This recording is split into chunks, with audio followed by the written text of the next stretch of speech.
Hello, எல்லோரும் எப்படி இருக்கு?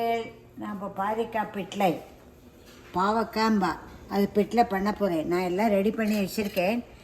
எலும்பைச்சம்பழம் சைஸுக்கு புளியை கரைச்சி உப்பு, மஞ்சப்பொடி, மிளகாப்பொடி, பெருங்காயம் போட்டு இந்த மாதிரி சின்ன சின்னதாக பாதிக்காயை கட் பண்ணிக்கணும்.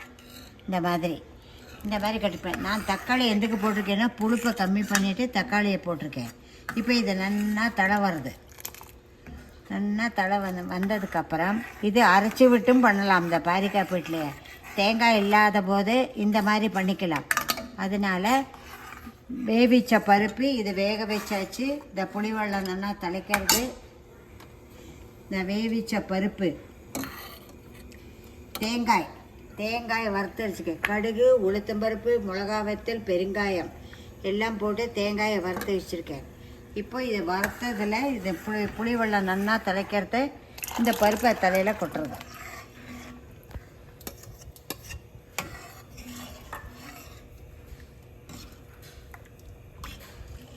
ஏன்னா நல்லா தலைச்சதுனால பருப்பு நல்லா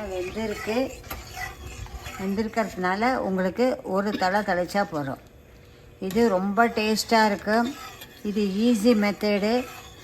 இல்லை அரைச்சி போடணும்னா இதே மாதிரி சாம்பாருக்கு போடுற மாதிரி போட்டு மிளகா போட்டு அரைக்கணும். சாம்பார் இது ஒரு தலை வரட்டும்.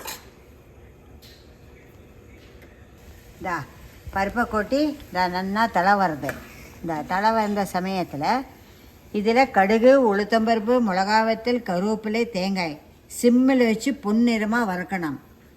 பொன்னிறமாக வறுத்தா தான் நடக்கும், இல்லைன்னா தீஞ்ச வாசனை. இப்போ நான் அது தலையில் கொட்ட போகிறேன்.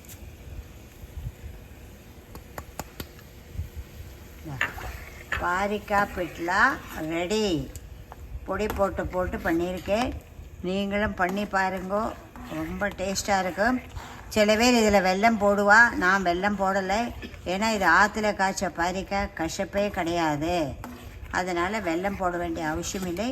நீங்களும் இதே மாதிரி ட்ரை பண்ணி பாருங்கோ. எப்படி இருக்குங்கிறத எனக்கு சொல்லுங்க.